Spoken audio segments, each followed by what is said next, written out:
নমস্কার বন্ধুরা, আমি চলে এসেছি নতুন এক রান্নার ভিডিও নিয়ে। এই দেখুন, এটা কে কে চেনেন কমেন্ট করে জানাবেন। এটা হলো পাকা শসা। আজ বানাবো পাকা শসার চাটনি। চলুন আপনাদের দেখিয়ে দিই কি করে বানাবো।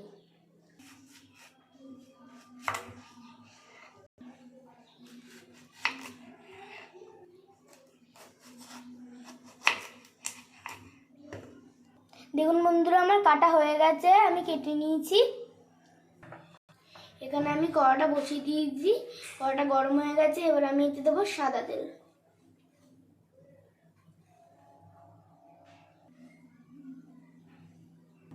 আমি ফোড়নের জন্য কালো সর্ষে দেব।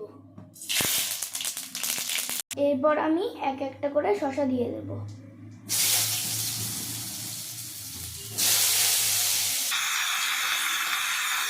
এবার দেব তেজপাতা,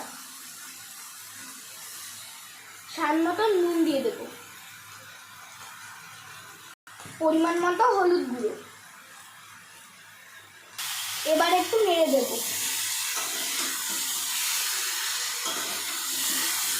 এবার আমি পরিমাণ মতো জল দিয়ে দেব।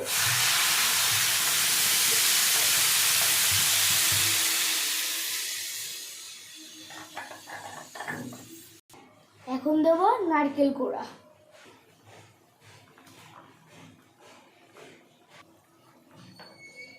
দেখুন বন্ধুরা, ভালো করে ফুটে গেছে। এবার দেব সামান্য তেঁতুল গোলা। শসাটা সেদ্ধ হয়ে গেছে, এবার আমি চিনি দিয়ে দেব। শসাটা কিন্তু ভালো করে সেদ্ধ করে নিতে হবে, তারপর চিনি দিতে হবে, নাহলে কিন্তু ভালো সেদ্ধ হবে না শসা। দেখুন বন্ধুরা, শসার চাটনিটা হয়ে গেছে। এবার আমি নামিয়ে নেব।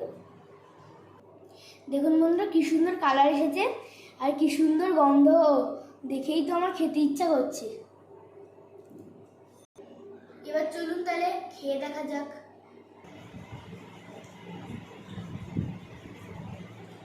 কি সুন্দর লেগেছে বন্ধুরা। আপনারা চাইলে এভাবে বাড়িতে বানিয়ে দেখবেন, খুব সুন্দর লাগবে।